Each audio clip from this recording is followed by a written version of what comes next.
While the running back position has lost some of its value over the years in NFL football, I still think that the 2024 NFL draft is full of players that can be contributors day one, both for fantasy football and for their NFL teams as well. I think this class has been a little bit overhated. It may not have the superstars at the top, but there are still a lot of guys that I think can be early contributors for their teams in the NFL. Let's just dive right into the top 10 running backs in the 2024 NFL draft. Starting at number 10, we've got Gendo out of Louisville. He's a senior, 6 foot, 221 pounds.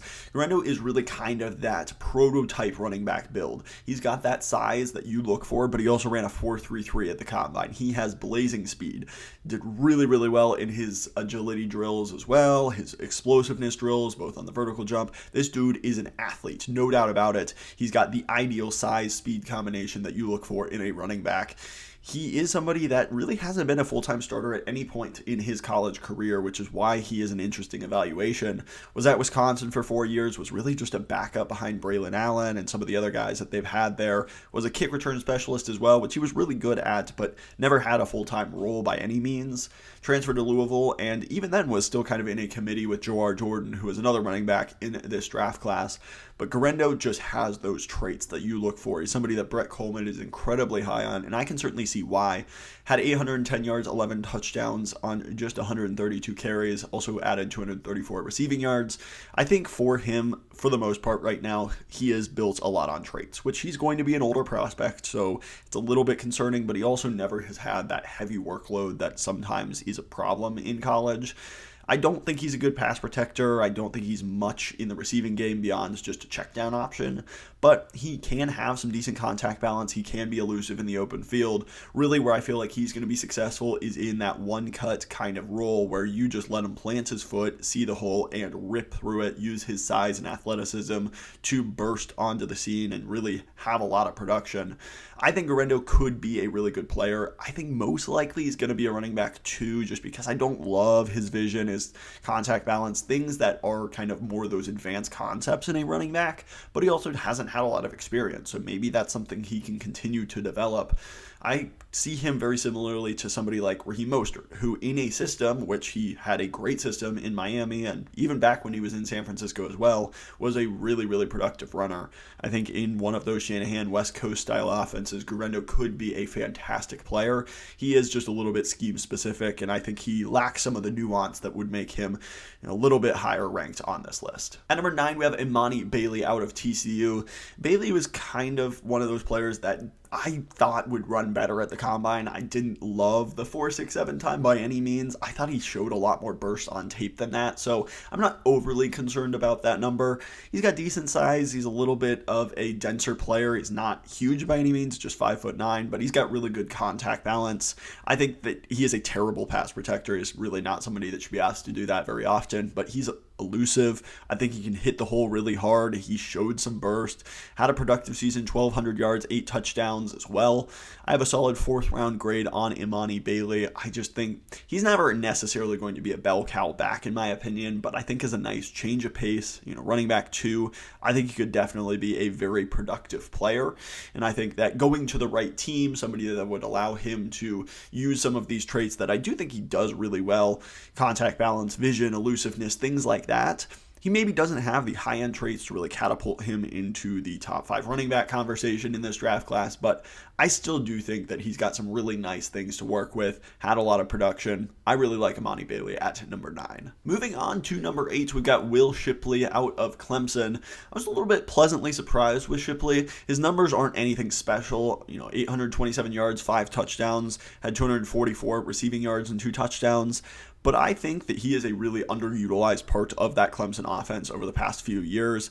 Doesn't necessarily have amazing size. 5'11", 200's fine. It's a little bit slim, but I think as a third down back, which is where he's most likely going to thrive in the NFL, I think that's perfectly fine size. He's got really, I think, underrated speed and burst. His acceleration's pretty good. If you let him into open space, he's pretty elusive.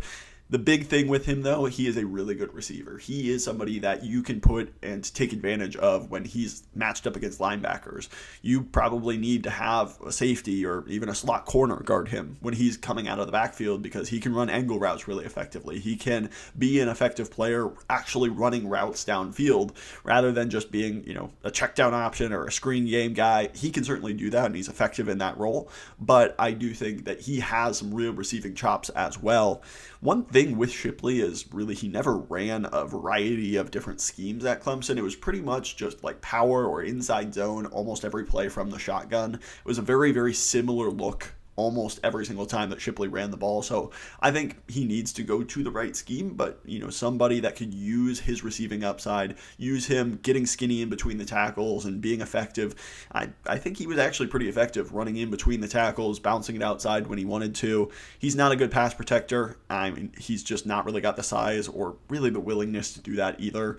His ball security was a little bit problematic, had a few more fumbles than you would like to see. And I do think he can continue to improve his vision. Like I said, they don't run a variety of different concepts, so it's not always on him, but I do think that he can continue to be patient, wait for the holes to open up before bursting through them.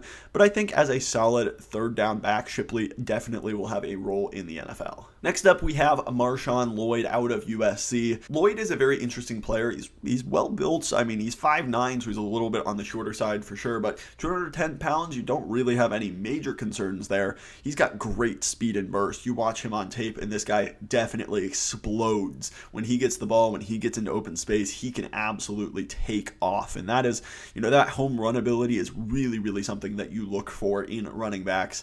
There are a couple of major issues, though, with Marshon Lloyd that really bothered me. First up, his fumbling is a major problem. He does it consistently, and, pretty much every game I watched him, he was putting the ball on the turf, and that's just not something that you can have in your running back. Obviously, some of the things that you look for, like we talked about, is explosiveness and big play potential. But more commonly for running backs, you want them to put their shoulders down, pick up 5 yards, and move on to the next play, not turn the ball over. That's really what you're looking for, because that keeps your offense on schedule. That puts you in advantageous situations on second and third down. For Lloyd, I think he's a little bit too boom or bust for me. I have a third to a fourth round grade on him. I would definitely take him somewhere in that range because of his traits, but he is a bit of an older prospect. I do think that the consistency on a down-to-down basis is not always there. His contact balance, I'm not very impressed with. I don't think he's good at surviving contact, falling forward, continuing to, make guys miss. He's elusive. He can juke guys out when he's out in open space, but if he just needs to put his shoulder down and pick up a couple extra yards, I don't think he does it super consistently. He's a decent receiver. He has a little bit of pass protection, upside and potential there as well. But the vision, the contact balance, the ball security, they limit me from really thinking he's ever going to be a true number one running back. But as that kind of explosive, maybe a bit more inconsistent guy, but big play potential type of running back, I think Lloyd could absolutely fit that role very well. Had 820 yards and 9 touchdowns this year on the ground, add on another 232 on the receiving game as well. I think a third to a fourth round grade is pretty fair for him based on that inconsistency, but he also has a lot of talent as well. Next up at number 6, we have Audric Estime out of Notre Dame, just 20 years old when he will be drafted, and he is built like a tank, 5'11", 227 pounds. This dude is big, and he is tough to bring down. The size and the contact balance is awesome. He's kind of the opposite of a Marshon Lloyd, where he maybe won't have super big play potential on a consistent basis due to the lack of speed. He ran a 4.72 at the combine. I thought he was a lot faster than that on tape. I think he's a better athlete than that, but I do think that there are some concerns about his true athleticism, being able to be elusive in the open field and outrun NFL defensive backs and linebackers there. I think he's not really much in the receiving game, both as a pass blocker and as a receiver. He just wasn't asked to pass block very much technique, and he could get a lot better at it. He has the frame to be really good at it. And in the receiving game, he's perfectly fine. He's got decently consistent hands. He's just not going to be routing guys up. He's just a check down option at this point. His vision, though, is really good. His bowling ball type mentality, he can be patient when he wants to be, or he can just lower his shoulder, pick up 3 yards, and move on. Right now, I have a third round grade on him. Just like I said, I don't know that he's ever going to be the athlete that'll truly allow him to be a running back 1 in the NFL, but I think he will absolutely be a very nice, first and second down runner, can help move the chains, keep the offense on schedule, and be very efficient. And you certainly think that he could potentially get better as well in the receiving game. And I don't think he's nearly as bad of an athlete as he tested at the combine. So I don't put too much stock into that. I do really like Estime, and I think that he would be well worth a day 2 selection just due to his upside. At 20 years old, he can still continue to grow. Next up at number 5, we have Blake Corum, probably the most productive runner over the past 2 years in college football. He is somebody that is a very, very interesting evaluation. You look at it, 1,200 yards, 27 rushing touchdowns in 2023. He added another 117 yards and a touchdown on the receiving game as well. In the previous year, he had over 1,400 yards and 18 touchdowns. This guy is insane when it comes to his production numbers, but he played in a very run-heavy offense at Michigan with a great offensive line, and you do worry a little bit, had over 500 carries over the past 2 years. That is something where, when you're a running back coming out, you want to be a little bit younger. You don't want to have all that tread on your tires, and I think that is a concern with Corum. He is also a little bit smaller. He's 5'8", 5'9", around 210 pounds. He's dense enough. He's certainly, I'm not concerned about him necessarily getting injured. I think he has really good contact balance because he's so low to the ground. He's tough to bring down. He's got great vision. He can make guys miss in the open field. He's kind of the opposite of somebody like Isaac Gendo, who, he has all the fundamentals of playing the running back position down. It's just about, I think there is a lack of athletic upside. He's not a terrible athlete by any means. I just don't think he's a super explosive runner. He's not got amazing size. He's not got the frame to be a great pass protector. He's fine in the receiving game, but he doesn't add much there, and he's just got a lot of tread on the tires. So it's just kind of a balancing act. He's incredibly productive. He's incredibly smart. But there are some downsides to Blake Corum as well. That's why, even though he is the most productive runner in college football over the past few years, I do have him at number 5 with a 3rd round grade. I could certainly see him reuniting with the Chargers and Harbaugh if they decide to go the running back route to replace somebody like Austin Eckler. I could totally see that happening in this draft coming up. Moving to number 4, we've got Ray Davis out of Kentucky. One of the coolest stories in the NFL draft, no doubt about it. Was basically an orphan growing up, didn't have his parents. They were both in jail. And then, he had to transfer multiple times before finally coming to Kentucky, where he was incredibly productive this past year. Had 1,100 yards, 14 touchdowns. Also added 323 receiving yards and 7 receiving touchdowns as well. This guy was really productive. He's well built, 5'10", 216. He's got some density to him. He's really tough to bring down as well. So, the contact balance, he fights hard. He runs hard. If you want to watch just a guy dominating in the SEC, watch Ray Davis versus Florida. It was an incredibly fun watch. He doesn't necessarily have high-end burst and speed, but I do really like him in just kind of that power running back role. He's got good vision. I think he's relatively elusive. He does not go down easily. This guy just fights with so much heart, and I just love that about him. He is a bit of an older prospect. Ray Davis will already be 24 years old when he's drafted, so that is a bit of a concern, no doubt about it, when it comes to just his age, but there is just very few guys that play with the determination and toughness that Ray Davis does, so you just gotta love it. And he's certainly a guy in day 2 I would have no problem taking. I think this running back class is a little bit underrated. These top 4 guys all being guys I think could be running back 1 type of players. He's just a type of player that I would really, really want on my football team due to his competitive nature. At number 3, we have Jonathon Brooks out of Texas. He's a redshirt sophomore, 6 foot, 207 pounds. And Brooks is a really fun player. This was really his first opportunity. He was behind Bijan Robinson and Roschon Johnson last year at Texas, so really didn't have a ton of opportunities, but burst onto the scene this year. Unfortunately, the big thing with Jonathon Brooks, he tore his ACL late in last season. He should be all right by, I would say mid-season of the NFL. He'll probably be healthy enough to, start training camp, stuff like that, but there is just concern that, it might take him a little bit of while to ramp up and really get fully healthy again.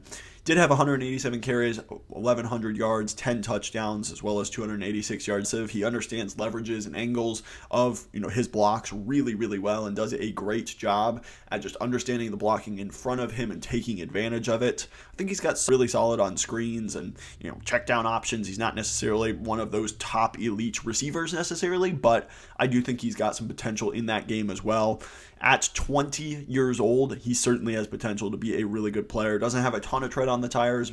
you do just have some concerns about the ACL injury. Hoping he'll bounce back. You certainly would think that he would, but right now, Jonathon Brooks, I think, is an RB1 type moving into the NFL. He could be somebody that you would draft on day 2 and be very, very happy with the production he provides. At number 2, we have Jaylen Wright out of Tennessee, one of my favorite watches of this running back draft class. And I really, really like Jaylen Wright. I think he's somebody that has the potential to be really, really good in the NFL.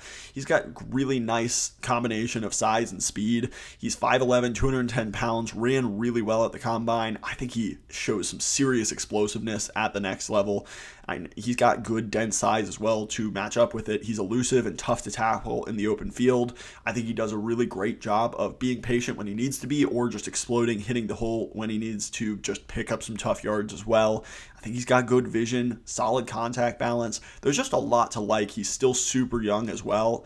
And I just think that he flashed a ton of high-end running back traits for the next level as well. Only had 4 touchdowns, but had over 1,000 yards on just 137 carries. Had another 141 yards as well. I think he can continue to get better in the pass protection and receiving game. Really wasn't a true weapon in either of those assets of playing running back, but I think he's got the frame and ability and willingness to be a good pass protector. And he's not routing guys up either, like many of these running backs when it comes to his consistency in the receiving game. But I think he's got decent hands and can be effective on screens, flare passes, things like that. So Jaylen Wright is somebody I really like as just a guy that hasn't had a lot of tread on his tires and has all of the traits that you really look for. I'm really high on Jaylen Wright. I would take him in round 2 and certainly have no problems with it. And there is a major player I left off of this top 10 running backs list, and I do want to discuss Braylon Allen, the running back out of Wisconsin. Did not make my top 10 running backs, and I think many people have him in the top 3 running backs in this draft class. For me, Braylon Allen just looked really unathletic, top-heavy, slow. He may have been dealing with some injuries, and he burst onto the scene as a true freshman at Wisconsin and was really good just a few years ago, but he put on some weight, and I don't think he moves very well. I think he relies on good blocking in front of him, and if you want him to lower his shoulder and pick up a few yards, I think he can do it, but to me, he goes down a little bit easily, especially if you tackle his legs. I think he's just really top-heavy. I don't love his vision and his burst.